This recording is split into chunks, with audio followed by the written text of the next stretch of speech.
won't be able to afford the formula and different things that I need for my children throughout the month. You know, basic meals.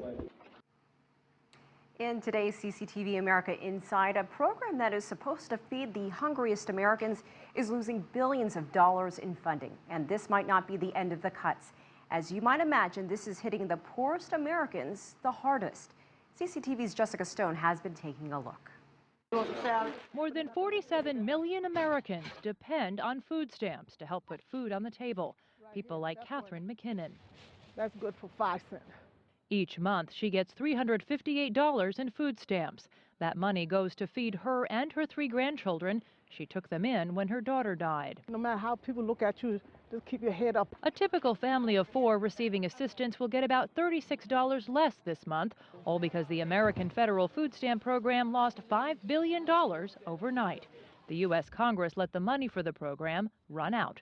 After these cuts, the average benefit per person per meal will be $1.40.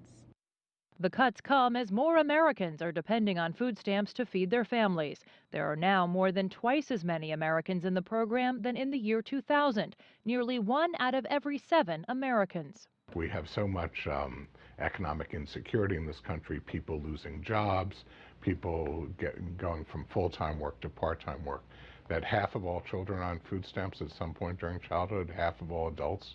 As the United States Congress looks to cut or control government spending, the food stamp program has been a target. Senate Democrats want to cut the program further by about $4.5 billion. Republicans in the House are pushing for 10 times that amount, nearly $40 billion in cuts.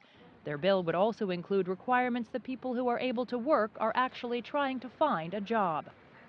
It will actually result in somewhere between 3 and 4 million Americans who would otherwise be qualified for the program now being disqualified from the program and probably not participating in the program. The U.S. Congress has been debating changes to the food stamp program for years. A temporary benefit boosted food stamp dollars in 2009, but that benefit expired Thursday, leading to the current funding cut. Lawmakers are meeting to find a long-term solution. They remain divided on how the program should be changed, if at all. And all that indecision leaves folks like Catherine McKinnon fending for herself. I just learned how to survive. While the federal food stamp benefits have already been cut, people living in certain U.S. states could see their benefits cut even further. That's because the states have the option of adding additional rules making beneficiaries work or attend job training programs. Critics are quick to point out finding work while the unemployment rate is 7.3%, Elaine, isn't easy.